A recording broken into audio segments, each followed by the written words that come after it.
Hi friends, నేను మీ నాని ప్రభాకర్. మీరు చూస్తున్నారు టెక్నాలజిక్ ఛానల్. ఫ్రెండ్స్, మీలో చాలా మంది బడ్జెట్లో ఒక మంచి గేమింగ్ పీసీ గురించి చెప్పు అని చెప్పేసి చాలాసార్లు అయితే అడిగారు. సో నేను ఇప్పుడు సికింద్రాబాద్లో ఉన్నాను. శ్వేత కంప్యూటర్స్ ద గేమింగ్ స్టోర్లో అయితే వచ్చానమాట. సో ఇక్కడ మనకి AMD పీసీలు చాలా ఇది వీళ్ళు ఇక్కడ బిల్డ్ చేస్తున్నారు. సో ఇక్కడ మనం చూద్దాం బడ్జెట్లో మనకి బడ్జెట్ అంటే బిలో 50,000లో, లేదంటే అబోవ్ బడ్జెట్ అంటే బిలో 1 lakhలో సో ఎటువంటి పీసీలు ఇక్కడ వీళ్ళు బిల్డ్ చేస్తారు మనకి అనేది మనం ఇక్కడ తెలుసుకుందాం అనమాట. సో దాని ప్రకారం మీకు ఏ పీసీ సూట్ అయితే అనేది అయితే మీరు కొనుక్కోవచ్చు. సో చాలా మంది గేమింగ్ పీసీస్ అనేసరికి ఇవి గేమ్స్ కోసమే అనుకుంటారు. కాదు, మీకు గ్రాఫిక్ వర్క్స్ ఏమైనా హెవీ వర్క్స్ ఉన్నా సరే మనం గేమింగ్ పీసీని అయితే ప్రిఫర్ చేయొచ్చు అనమాట.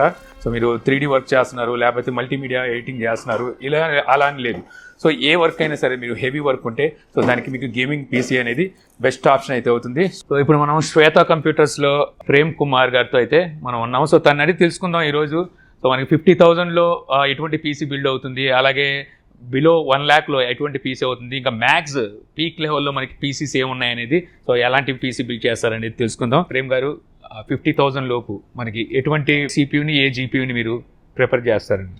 50,000 లోపు మీరు AMD ప్రిఫర్ చేస్తే దాంట్లో మీరు Ryzen 5కి వెళ్ళొచ్చు. Ryzen 5లో 3500 అనే ఒక ప్రాసెసర్ ఉంటుంది.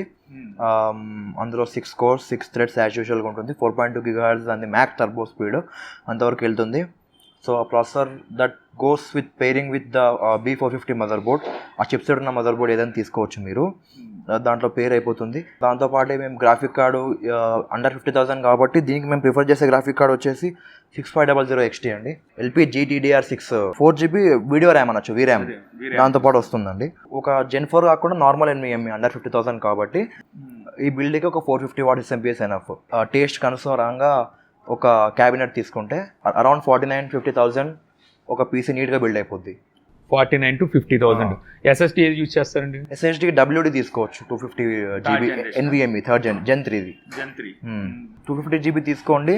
స్టోరేజ్ ఎనఫ్ అవ్వకపోతే ఒక ఎక్స్టర్నల్ హార్డ్ డిస్క్ అయినా సరే, ఒక SATA హార్డ్ డిస్క్ అయినా సరే వేసుకోవచ్చు. ర్యామ్ అండర్ 50,000 కాబట్టి ఒక 8GB ర్యామ్ ప్రిఫర్ చేద్దాము. 8GB Corsair Vengeance ర్యామ్ వేసుకోవచ్చు.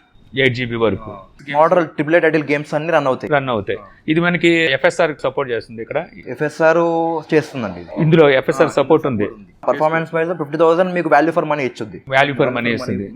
అన్ని ట్రిపుల్ టైటిల్ గేమ్స్ రన్ అవుతాయి. మీరు వీడియో రెండరింగ్ పెట్టినా సరే రీజనబుల్ గా అయిపోద్ది. సో FSR సపోర్ట్ కూడా ఉందంట. FSR అంటే ఫిడిలిటీ ఎఫెక్ట్స్ సూపర్ రెజల్యూషన్ అనమాట. ఇందులో మొత్తం మనకి 3 మోడ్స్ అయితే ఉంటాయి.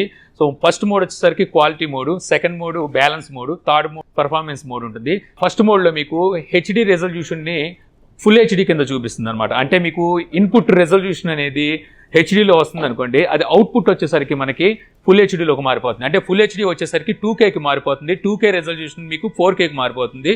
సో ఈ విధంగా మీ రెజల్యూషన్ మీకు అప్ స్కేల్ అవుతుంది అనమాట.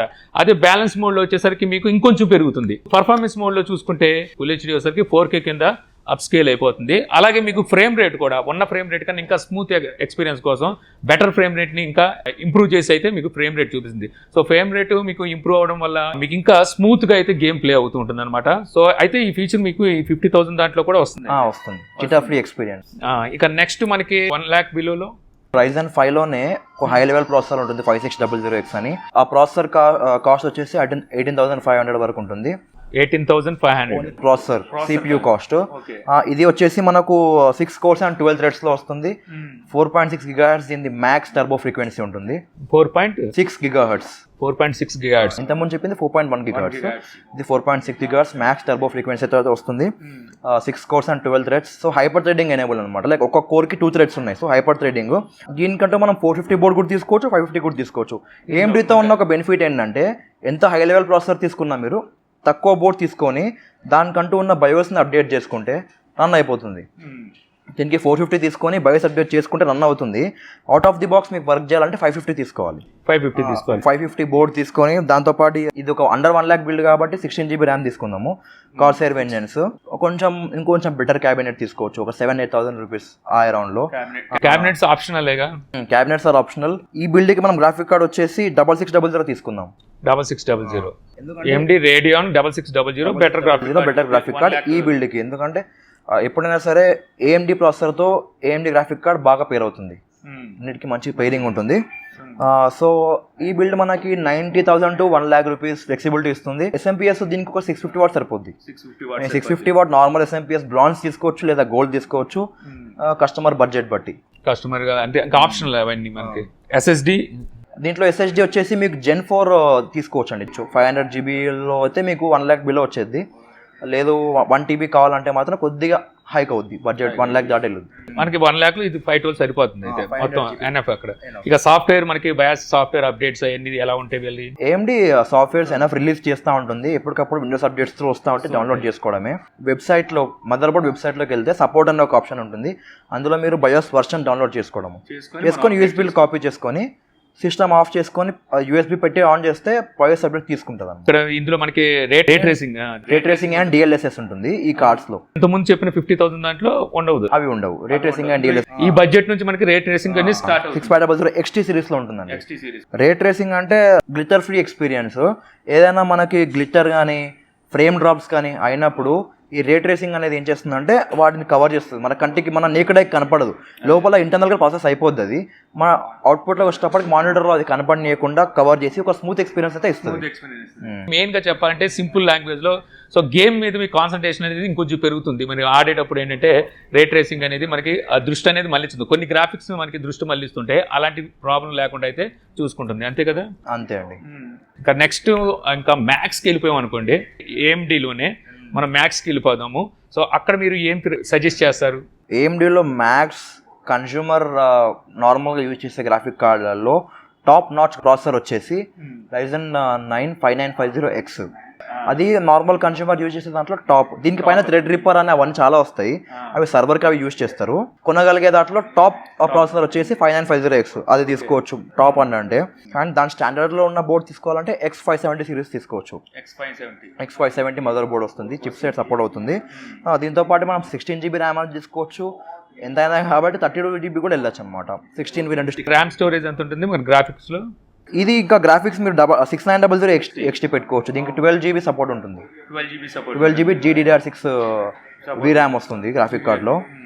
దీనికి ఒక 750 వాట్, కొంచెం హెవీ కాబట్టి మేము ప్రిఫర్ చేసేది ఏంటంటే నార్మల్ ఎస్ఎంపిఎస్ కాకుండా గోల్డ్ ఎస్ఎంపిఎస్ పెట్టుకుంటే కొంచెం. ఇంకా అక్కడ నుంచి ఆప్షనల్ మనకి ఇంకా ఎంత బిల్డ్ చేసుకుంటే మీరు ఎంత పెడితే అంత. 5950X తో పాటు X570 మదర్ బోర్డ్ పేర్ చేసి 16 GB ర్యామ్ ఒక నార్మల్ కన్స్యూమర్ యూజ్ చేసే ర్యామ్. దాంతోపాటు మీరు సేమ్ 500 GB NVMe సరిపోతుంది నార్మల్ మినిమం అంటే. ప్లస్ ఇది నేను చెప్పినట్టు ఇందాక 6900 XT కార్డు, ప్లస్ ఒక మంచి 7000 8000 ఆ రేంజ్లో క్యాబినెట్, ఒక 750 వాట్ ఎస్ఎంపిఎస్. ఈ బిల్డ్ వచ్చేసి మనకి 2,20,000 వరకు పడుతుంది. అక్కడ నుంచి స్టార్ట్ అవుతుంది. ఇది మనకి మినిమం బిల్డ్. ఇది ఇప్పుడు మనం మీరు చెప్పింది దీంట్లో మీరు 500 GBని 1 TB చేసుకున్నా, ఎస్ఎంపిఎస్ ని దాన్ని స్టాండర్డ్ పెంచుకున్నా, అక్కడ నుంచి ఇంకా అది కస్టమర్ చాయిస్. అంటే మనకి మెయిన్ ఇందులో ఏంటంటే mother board, GPU and CPU ఇవి మాత్రం కామన్ గా ఉండేవి. కామన్ అంటే మదర్ బోర్డ్ లో కూడా చాలా రకాలు ఉంటాయి సార్. అయితే దీనికి మీరు ఏ మదర్ బోర్డు సజెస్ట్ చేస్తారు? మదర్ బోర్డ్ సజెషన్ అంటూ ఏముండదండి, దాంట్లో చిప్ సెట్ ప్రకారం వెళ్తాం మనము. ఇప్పుడు బేసిక్ బిల్డ్ మనం చెప్పినట్టు 450 తీసుకోవచ్చు చిప్ సెట్. కొంచెం బడ్జెట్ 50,000 బేసిక్ దాన్ని వదిలేయండి. ఇప్పుడు మనం మ్యాక్స్ కి వెళ్ళాం కదా, X570 series mother board suggest చేస్తానండి. X570 top notch mother board ఇది ఒకటే ఉంటుందండి. ఇది ఒకటే 570 సిరీస్ మదర్ బోర్డ్ బాగుంటుంది. బయాస్ కూడా బాగుంటుంది, దీనికి బయాస్ బాగుంటుంది, అప్డేట్స్ బాగుంటాయి, సాఫ్ట్వేర్ సపోర్ట్స్ అంతా. ఇంకా మనం మ్యాక్స్ కి వెళ్ళిపోయాం కాబట్టి ఇంకా మొత్తం అంతా అల్టిమేట్ ఉంటాయి. నేను చెప్పిన ప్రాసెసర్ ఇదే ఇందాక 5950X హైయెస్ట్ బిల్డ్ ప్రాసెసర్ అనమాట. ఇది Ryzen 9 5950X. Only processor price ఎంత ఉంటుంది?